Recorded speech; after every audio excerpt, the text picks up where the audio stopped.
tegelikult ei ole täpselt teada, miks see niimoodi on, aga see on põhjuseks, miks tuleks koguda vähemalt 3 järjestikuse päeval roojaproovi. But you will notice that the blood tests in their variety of forms remain positive despite the intermittent presence in the feces. Vaatamata sellele, et parasiidi väljutamine roojaga on vahelduv, siis positiivne test veretestiga on ühtlaselt arusaadav kogu aeg, ühtlaselt leitav positiivne. We should consider what happens with this parasite following treatment, both to the blood test but also to the clinical symptoms. Peame aru saama, mis juhtub selle parasiidi infektsiooniga peale ravi. I suspect that many of you, now that you know about the parasites, will probably engage in test treatment. Võib arvata, et paljud teist tegelikult kujutavad ette, mis see parasiit on ja samuti teavad, mis asi on katseravi. So by that I mean that you have a dog with a cough or a bleeding disorder and you apply some Advocate and you see if it gets better. Kui sa näed köhivat koera ja annad talle Advocate'i ja loom läheb paremaks. What you need to appreciate is that Advocate, whilst being a very efficacious treatment, does not kill the adults quickly. Tuleb aru saada, et kuigi Advocate on väga efektiivne, ei tapada neid täiskasvanud parasiite kiiresti. And so people frequently say to me, well, I gave the dog some Advocate and the next day it stopped coughing. I say to them, that does not document infection. Et see, et kui sa oleksid köhivale koerale Advocate'i ja ta jättis köhimisi järgi, siis see tegelikult ei tähenda, et tal oli infektsioon. After the first dose of Advocate, it will normally take 5 to 6 weeks before all the adults have gone. Peale ravi algust läheb 5 kuni 7 nädalat ennem kui kõik täiskasvanud parasiit on läinud. So the typical effect is that the cough diminishes over the following 2, 3, 4, 5 weeks. Ja tüüpiline oleks, et köha väheneb järk-järgult järgnevate nädalate jooksul, 3, 4, 5 nädala jooksul. We don't understand why, but the bleeding disorders seem to resolve much quicker than the cough does. Ei ole teada miks, aga verekülbivushäired taanduvad märksa kiiremini. Many vets are tempted to retest some weeks, perhaps 2 or 3 weeks after the first treatment. Paljudel loomaarstidel tekib kiusatus taas testida looma mõned nädalad peale ravi. However, usually it's a waste of time because it will still be positive. Aga üldiselt see on aja raiskamine sellepärast, et nad on endiselt positiivsed need loomad. So what is the test and how do we interpret it? Mis see test on ja kuidas me seda interpreteerime? I strongly recommend that you don't test all dogs. You would be wasting your money. Soovitab kindlasti kõiki koeri mitte testida, et see oleks raiskamine. However, I think you should consider Angiostrongylusis where you have a dog with cough and respiratory signs. Kuid ta soovitab testida koeri, kellel on köha või muu hingamisteede nähud. When it has lethargy, exercise intolerance, or as the English would say, under the weather. Või kui koer on loid, ta ei tau enam koormust või ta lihtsalt kuidagi ei tunne ennast hästi, on haige. If you have patients with prolonged or excessive bleeding. Pikenenud veritsusaeg või ülemäärane veritsusega patsiendid. There are parts of Europe, including in Poland, where I would recommend testing prior to surgery, but we have no evidence to suggest that's useful in Estonia. Angiostrongyulus võib olla pikka aega subkliiniline ilma haigustunnusteta. See võib kesta aastaid ja võiks patsiente, kus on haigus levinud piirkondadest, testida enne lõikusi. So today, I'm not asking you to start testing your patients, either with the Bergman or the blood test, but I would strongly encourage you to remain vigilant. Kindlasti ei ütle, et me peaksime testima kõiki oma patsiente ka enne lõikust, aga me peaksime olema teadlikud, et selline haigus on olemas. When we find the test to be positive, we know there's a good rationale for using Advocate or similar. Kui loom on testitud positiivseks, siis kindlasti tuleks kasutada ravimit, näiteks Advocate'i või mõnda sarnast preparaati. It's well worth considering the other dogs in the same household.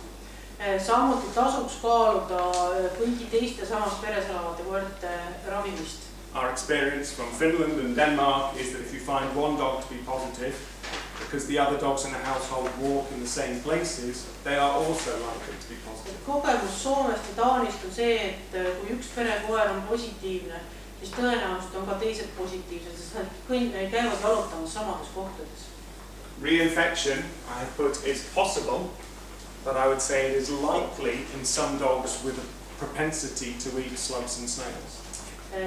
Taasnakatumine on võimalik ja tõenäoline koertel, kes kalduvad neid tibusid ja nälkeid sööma. My parents have Labradors and we're all familiar with the behavior of Labradors. Vanematel on labradori ja me kõik teame, millised labradorid on. One of my own family's Labradors has been infected, cleared, infected, cleared, infected. Ja tema koer on nakatunud siis 3 korda, teda on korduvalt ravitud, aga taas nakatud.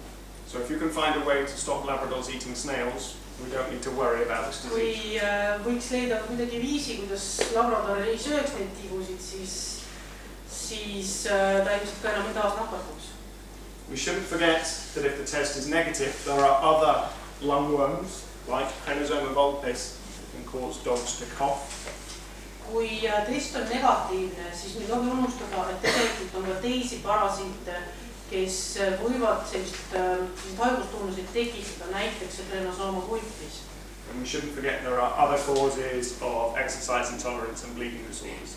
Ja loomulikult me ei tohi unustada, et on ka teisi haigusi, mis tekitavad hingamishäireid või ka koagulatsioonihäireid. So, as we've mentioned already, IDEX has a test for use in this situation. It comes, as you can read, in a pack of 20. And I strongly recommend it when you become suspicious, as we've discussed. IDEXil on olemas spetsiifiline test selle haiguse diagnoosimiseks. Tuleb välja, et seal pakis on 20 tükki. So at this stage, we're not asking to test every patient, but just to remain vigilant that we anticipate this parasite will be found in Estonia. Ta ütleb endiselt, et kõiki patsiente ei peaks testima, aga võib arvata, et see parasiit on Eestis olemas ja see leitakse. Super, thank you.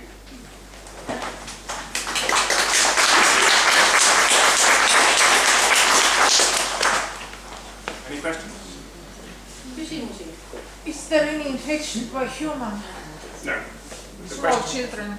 The question was, are we aware of any infection in children or in humans? Well, children obviously are. Yes. But no, it's never been documented.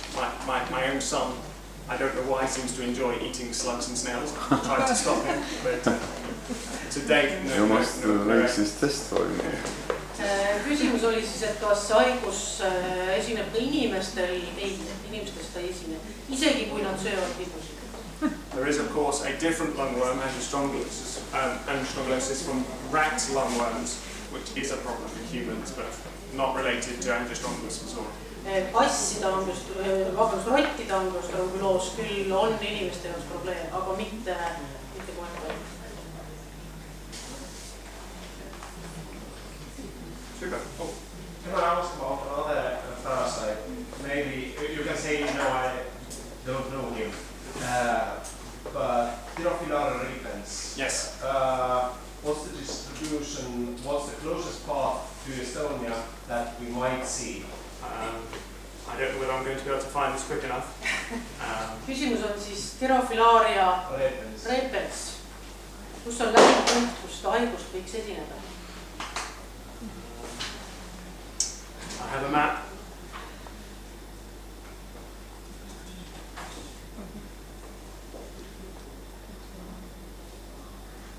It's probably not fun to watch me searching the internet, but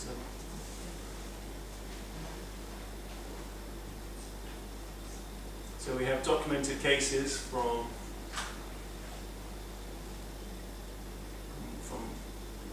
let's zoom in on that.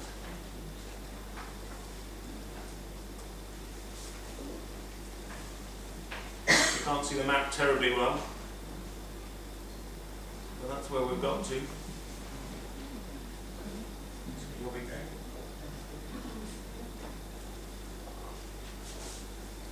can't really work out which country's which. We've also got Italy. That I'm guessing is Poland. Is that Poland? Lithuania. Germany. That can't be Poland, that must be Poland. Germany's missing. Seal on areas where it's not diagnosed how white. Yes, that's right. Need piirkonnad, kus diagnoositud ei ole, on valged. Seetõttu on osad riigid Euroopa vaarid puudu. Are you familiar with this parasite spread by mosquitoes? Again, the epidemiologists are very convinced that it's going to spread across most of Europe eventually. Epidemioloogid on üsna kindlad, et see kunagi võiks levida üle Euroopa. But again, a lack of a decent diagnostic test means it's pretty hard to diagnose. So one question more, what is related to this Angiostrongyulus vasorum. Why it's important to treat this parasite, especially in cases when this don't give this clinical picture. Why it's important to kill every worm? Küsimus on, et miks on tähtis igahust tappa? Because probably this canine is evolutionary already adapted with this kind of parasites, and we don't know, maybe it's even some good aspect this combination. So the question was, is it appropriate to try and kill off every adult worm in the dog? And I would say it probably is. Now, oftentimes with parasites, you find an established balance between the host and the parasite that is evolutionarily advantageous. And so in foxes, which we think are the intended host, we see no coagulopathy and we see fewer clinical symptoms. Well. However, in the domestic dog, even with a low burden of worms, you can see coagulopathy, evidence of coagulopathy. Okay. So my thought at present is that we should try to obliterate the worm. Okay. Vastus oli siis see, et paljudel parasiitidel tekib oma peremesorganismi tasakaalu seisund, kus üks ei tapa ühte, teine ei tapa teist, aga et on leitud rebastel, kellel on Angiostrongyulosi küllalt palju ja arvatakse, et see on niisugune nagu primaarne või kõige olulisem päris peremees selle parasiidi jaoks, et neil ei esine koagulopaatiaid. Kuigi nakatumus ilmselt on üsna kõrge, siis koertel koagulopaatiad esinevad. Kuigi isegi kui parasiitendid ei ole väga palju, nakatumus ei ole väga kõrge. Ikkagi koagulopaatiad esinevad, et see on ka põhjus, miks igal juhul tuleks ravida, kui loom on testitud positiivseks. Okay. Super. Well, thank you for your time. I hope you enjoy your party tonight.